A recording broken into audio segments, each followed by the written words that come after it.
वैसे जरूरी नहीं है, लेकिन वीडियो को लाइक या फिर डिसलाइक कर दिया करें। मूवी के स्टार्ट में हमें एक रेलवे स्टेशन दिखाया जाता है और यहाँ पर एक आदमी अपनी दो बेटियों के साथ आया होता है, लेकिन यहाँ पर वो अपनी बड़ी बेटी को डांट रहा होता है क्योंकि उसकी बेटी उसकी कोई भी बात नहीं मानती थी और कल वो अपने एक फ्रेंड के साथ घूम रही थी जो कि अच्छा लड़का नहीं था।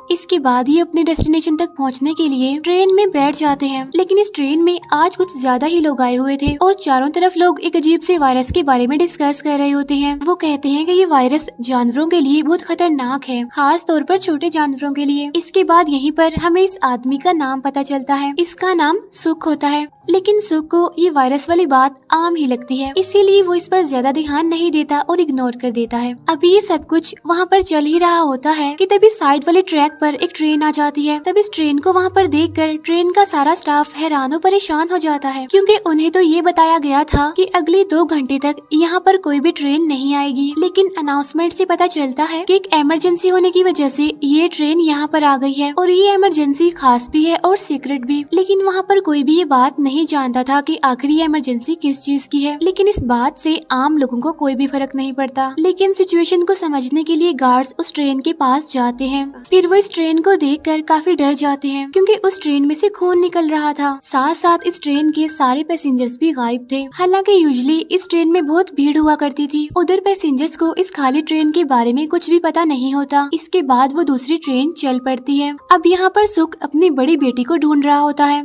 क्योंकि वो अपनी सीट को छोड़कर कहीं और जाकर बैठ गई थी। अब सुख को अपनी बेटी नजर आ जाती है जो कि एक आर्मी ऑफिसर के साथ बैठी होती है। अब सुख यहाँ पर आकर अपनी बेटी को उसके साथ चलने के लिए कहता है, लेकिन सुख की बेटी उसके साथ चलने के लिए इनकार कर देती है और कहती है कि आप कौन हैं? मैं तो आपको जानती तक नहीं। इट्स मीन यहाँ पर वो ऐसे बिहेव करती है जैसे वो उसे जानती ही ना हो, यानी जैसे वो उसके फादर ही ना हो और बस बिला वजह उसे परेशान ही किए जा रहे हैं। इसीलिए अब गार्ड्स सुख को पकड़ लेते हैं और उसे कंपार्टमेंट में बंद कर देते हैं, जहाँ पर एक गार्ड देखता है कि वहाँ पर एक आदमी पहले से ही बैठा हुआ है। असल में इस आदमी को चूहे खा रहे थे और जैसे ही गार्ड उस आदमी को टच करने की कोशिश करता है तो वो सारे चूहे उस गार्ड पर ही अटैक कर देते हैं। उधर ट्रेन में सारे पैसेंजर्स को ट्रेन की छत से अजीब तरह की आवाजें आ रही थी और ये आवाजें चूहों की थी। तब उनमें से एक आदमी चूहों को भगाने के लिए अपनी स्टिक को एक वेंट पर मारता है, लेकिन जैसे ही वो ऐसा करता है वो वेंट टूट जाती है और उसके अंदर से थाउजेंड्स की तादाद में चूहे निकलकर बाहर आकर गिरते हैं। और ये कोई आम चूहे नहीं होते,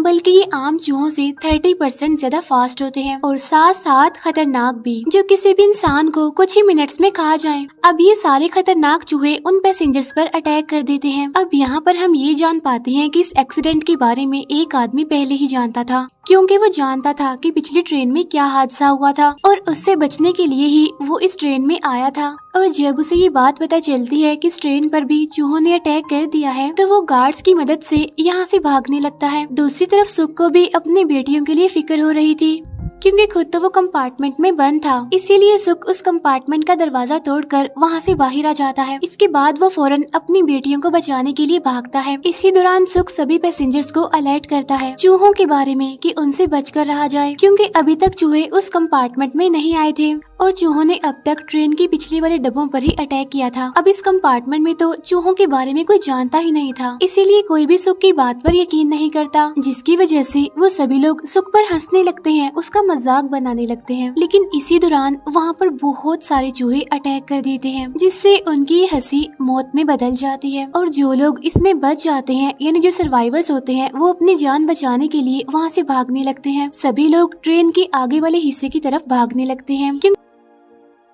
वो हिस्सा अभी पूरी तरह से सेफ था। अब हम उसी आदमी को देखते हैं जो सबसे पहले यहाँ से बचकर भाग रहा था, यानी जो पहले से ही इन चूहों के बारे में जानता था। असल में ये सभी आर्मी ऑफिसर्स का हेड होता है। वो सारे आर्मी ऑफिसर्स जो इस ट्रेन में बैठे होते हैं।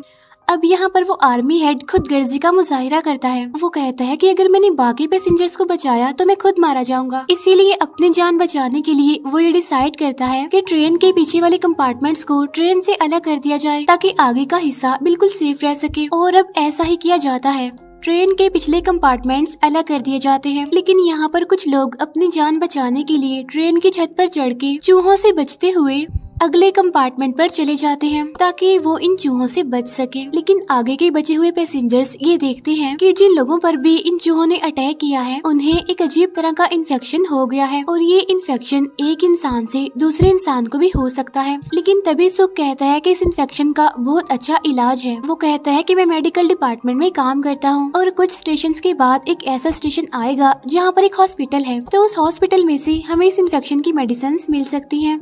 तब इस बात के लिए कुछ लोग तो मान जाते हैं लेकिन कुछ लोग नहीं मानते, क्योंकि जो बचे हुए लोग थे वो ये नहीं चाहते थे कि उनको भी ये इन्फेक्शन हो जाए और वो ये भी चाहते थे कि ट्रेन बगैर रुके बस चलती ही जाए, क्योंकि शायद वो जिस भी जगह पर रुके क्या पता वहाँ पर चूहों का हमला हो जाए। अब जो आर्मी का लीडर होता है उसे एक आदमी गन पॉइंट पर ले लेता है, जिससे ये फैसला होता है कि उस हॉस्पिटल में जाया जाएगा। लेकिन वहाँ पर जाने से पहले इन्फेक्टेड लोगों को एक अलग कंपार्टमेंट में बिठा दिया जाता है। अब कुछ स्टेशन के बाद वो स्टेशन आ ही जाता है जहाँ पर वो हॉस्पिटल था। उस हॉस्पिटल में जाने के लिए कुछ लोगों का एक ग्रुप बनता है, यानी जो लोग वहाँ से मेडिसिन लाएंगे। लेकिन उनके साथ सुख का जाना इम्पोर्टेंट था, क्योंकि उसे ही मेडिसिन के बारे में सारी नॉलेज थी। और जब ये लोग थोड़ी ही दूर जाते हैं तो देखते हैं कि पूरा सिटी ही डिस्ट्रॉय हो चुका है और हर तरफ बस डेड बॉडीज ही देखने को मिल रही है। और अब ये लोग डेड बॉडीज के बीच से ही निकल कर आगे बढ़ने लगते हैं। आगे जाकर ये लोग देखते हैं कि शैडो वाली जगह के नीचे थाउजेंड्स की तादाद में चूहे बैठे हुए हैं, लेकिन उनमें से एक भी चूहा धूप में बाहर नहीं निकल रहा था, जिससे ये लोग समझ जाते हैं कि ये चूहे धूप में बाहर नहीं निकल सकते। लेकिन इन्हें एक ऐसे रास्ते से गुजरना था जहाँ पर काफी अंधेरा था, तो इसीलिए ये ऐसे रास्ते से गुजरने लगते हैं जहाँ पर लगातार धूप आ रही होती है। लेकिन थोड़ी ही दूर जाने पर बादल सूरज पर आ जाते हैं, जिससे सूरज की रोशनी अब वहाँ पर नहीं आ पाती, जिससे बहुत सारे चूहे वहाँ पर आकर इन लोगों पर अटैक करने लगते हैं। अब ये लोग उन चूहों से बचते बचाते उस हॉस्पिटल तक पहुँच जाते हैं। लेकिन इसी बीच उनके दो आदमी चूहों का शिकार हो जाते हैं। वहाँ पर उन्हें एक आदमी मिलता है जो कि अपनी फैमिली के साथ यहीं पर छुपा हुआ था। साथ साथ उसके बेटे को एक चूहे ने काट लिया था। लेकिन सुख उस आदमी को बताता है कि इसका इलाज मेरे पास है। वो कहता है कि मेडिसिन के जरिए इसका ट्रीटमेंट पॉसिबल है, तो इसीलिए वो आदमी उन लोगों को उस जगह पर लेकर जाता है जहाँ पर सारी मेडिसिन पड़ी हुई थी। लेकिन वहाँ पहुँचने पर उन्हें पता चलता है कि असल में यही चूहों का घर है। इसका मतलब ये है कि यहाँ पर काउंटलेस चूहे होंगे, यानी 1000 से भी ज्यादा। और अगर उन्होंने जरा से भी आवाज पैदा की तो वो सारे चूहे इन पर अटैक करके इन्हें खा जाएंगे। उधर ट्रेन के अंदर सब लोग यही बात कह रहे होते हैं कि वो लोग जो मेडिसिन लेने गए हैं वो वापस नहीं आएंगे, इसीलिए हमें जल्द से जल्द यहाँ से चलना चाहिए। अब हमें वो कंपार्टमेंट दिखाया जाता है जहाँ पर सारे इन्फेक्टेड लोगों को रखा हुआ था। लेकिन तभी एक लेडी पिछले कंपार्टमेंट का दरवाजा खोल देती है, जिससे वहाँ पर चूहे आ जाते हैं और उन लोगों पर अटैक कर देते हैं। हॉस्पिटल में सुख उस मेडिसिन तक पहुँच जाता है। वो काइंड ऑफ एंटीडोट था। तब सुख उन सारी मेडिसिन को एक बॉक्स में डाल देता है, लेकिन वापस जाते हुए उसके पाँव के नीचे एक कमजोर लकड़ी आ जाती है,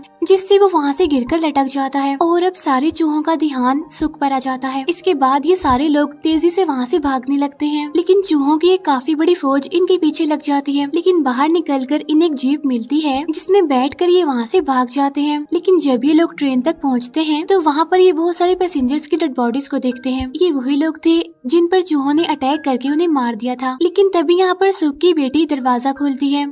अब यहाँ पर सुख अपनी बेटियों को जिंदा और सही सलामत देखकर काफी खुश होता है। लेकिन इसी बीच फिर से बादल वहाँ पर आकर सूरज को ढकने लगते हैं, जिससे वहाँ पर लाइट कम हो जाती है और सारे चूहे इनकी तरफ बढ़ने लगते हैं। इसीलिए वो लोग ट्रेन स्टार्ट करके वहाँ से भागने लगते हैं। लेकिन एक आदमी पीछे ही छूट जाता है, जिस पर चूहे अटैक करके उसे मार देते हैं। इसके बाद उन सभी पैसेंजर्स को एंटीडोट दिया जाता है जो कि इन्फेक्टेड थे। लेकिन तभी ट्रेन को यहाँ पर रोकना पड़ता है, क्योंकि आगे ट्रैक पर दूसरी ट्रेन गिरी होती है। तब वो सारे पैसेंजर्स मिलकर ट्रेन के उन डब्बों को हटाने की कोशिश करते हैं। उधर वो चूहे काफी तेज स्पीड से इनकी तरफ आ रहे होते हैं। इसी बीच एक आदमी खुद को सेक्रीफाइस करने का फैसला करता है। वो अपनी पूरी बॉडी पर एक्सप्लोसिव बांध लेता है और उन चूहों के पास पहुंच जाता है। अब जैसे ही चूहों की एक काफी बड़ी तादाद उस पर चढ़ती है तो वो आदमी अपने एक्सप्लोजिव को ऑन कर लेता है, जिसकी वजह से एक काफी बड़ा ब्लास्ट होता है और वहाँ पर बहुत सारे चूहे मारे जाते हैं। अब यहाँ पर ट्रैक यानी उनका रास्ता तो क्लियर था, लेकिन अभी भी यहाँ पर एक प्रॉब्लम थी, और वो ये कि वो ट्रैक दूसरी तरफ चेंज हो रहा था, जहाँ आगे जाने पर एक काफी गहरी खाई थी। तब ट्रैक को चेंज करने के लिए सुख एक लीवर खींचता है, लेकिन यहाँ पर सिचुएशन ऐसी बन जाती है कि सुख को वो लीवर दबा कर रखना पड़ेगा, और वो ऐसा ही करता है, लीवर को दबाए रखता है, जिससे ट्रेन यहाँ से आगे निकल जाती है और सभी लोगों की जान बच जाती है। लेकिन सुख बेचारा पीछे ही छूट जाता है और वो ट्रेन पर चढ़ने के लिए उसके पीछे भागता है। लेकिन ट्रेन की स्पीड ज्यादा होने की वजह से वो ट्रेन नहीं पकड़ पाता और यहाँ पर उसकी बेटियाँ उसे देख रही होती हैं और रो रही होती हैं और वो रो रो कर कह रही होती हैं कि प्लीज ट्रेन को रोक दो, लेकिन उनके फादर कहते हैं कि ट्रेन को मत रोको और यहाँ पर सुख हिम्मत हारते हुए रुक जाता है, जिसके बाद ट्रेन यहाँ से चली जाती है और तब हजारों चूहे वहाँ पर आकर सुख पर अटैक कर देते हैं और इसीलिए सुख की मौत हो जाती है और अब सुख की बेटियों के दिलों में बस अपने फादर की याद रह जाती है। लास्ट में सुख की बेटी को अपने फादर की बात याद आती है कि तुम्हें उस बुरे लड़के से दूर रहना चाहिए, यानी जिसके साथ तुम हमेशा घूमती फिरती हो। अपने फादर की बातें याद करके वो अपसेट हो जाती है और यहीं पर ये मूवी दी एंड हो जाती है। Thank you for watching.